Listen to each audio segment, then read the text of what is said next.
அனைவருக்கும் ஆத்ம வணக்கம்.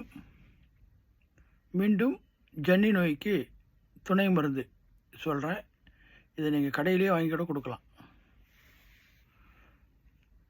நொச்சி தைலம் வாங்கி உடம்பெல்லாம் பூசி குளிக்கலாம்.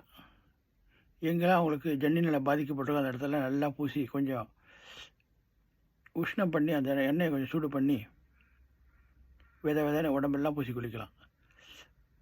மகாமேரு தைலம் இது தலையில் உச்சந்தலையில் வச்சு குளிக்கலாம். சுக்கு தைலமும் நல்லா தலையில் உச்சந்தலையில் வச்சு ஒரு அரை மணி நேரம் ஊறின பிறகு குளிக்கலாம். பூனாக தைலம்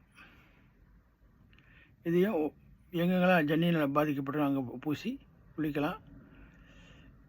நிலக்கடம்பு தைலம் இதையும் தலையில் பூசி குளிக்கலாம். இதெல்லாம் துணை மருந்து. இது நிலக்கடம்பு தைலம் கிடைக்கிறது கஷ்டம், அது நம்ம தான் செய்யணும். பூனாக தைலம் கூட சித்தா மெடிக்கல் ஷாப்பில் கிடைக்குமான்னு தெரியல. மற்ற தைலம்லாம் கிடைக்கும். நொச்சி தைலம், மகாமேரு தைலம், சுக்கு தைலம் கிடைக்கும்.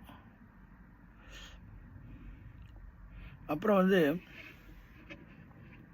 விஷ்ணு சக்கரம் மாத்திரை வாங்கி அதை பவுடர் பண்ணி திரிகடுகு சூரணத்தோடு கலந்து தேனில் கொடுக்கலாம். ஒரு 100 மில்லிகிராம். கருப்பு விஷ்ணு சக்கரம் மாத்திரை தேனில் கொடுக்கலாம். அதையும் ஒரு 100 மில்லிகிராம் கொடுக்கலாம். பஞ்சதிபாகினி சந்திரம் சொன்னேன், அது கடையில் கிடைக்காது. அது சுவாமியுடைய முறைகள். அதுக்கு ஈக்குவலண்ட்டான முறைகள் பார்த்திங்கன்னா சண்டமாருத செந்தூரம், திரிகடுகு சூரணம் கலந்து தேனில் 100 மில்லிகிராம் கொடுக்கலாம். சண்டமாருதன்னு கொடுத்தீங்கன்னா தொடர்ந்து 7 நாள் கொடுக்கக்கூடாது. 3 நாள் 4 நாள் கொடுத்துட்டு ஒரு 3 நாள் விட்டுடணும். ஏன்னா அது பஞ்ச பாஷன்றதால தொடர்ந்து கொடுத்தா வாயெல்லாம் புண்ணாகும். அது வைத்தியர் ஆலோசனை பண்ணி கொடுங்க.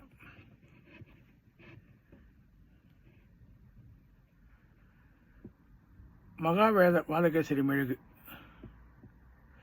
அதையும் நீங்கள் ஒரு பட்டாணி அளவு கொடுக்கலாம். இப்படி கொடுத்து வந்தீங்கன்னா இந்த ஜன்னி நோய் சுத்தமாக உங்களுக்கு